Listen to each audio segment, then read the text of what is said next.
உண்மையை சொல்லி நன்மையை செய்தால் உலகம் உன்னிடம் மயங்கும். நிலை உயரும் போது பணிவு கொண்டால் உயிர்கள் உன்னை வணங்கும். உண்மை என்பது அன்பாகும், பெரும் பணிவு என்பதும் பண்பாகும்.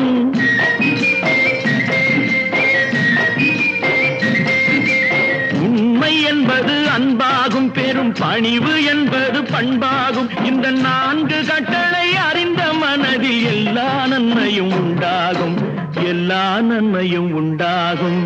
6 மனமே 6, அந்த ஆண்டவன் கட்டளை 6. 6 மனமே 6, அந்த ஆண்டவன் கட்டளை 6.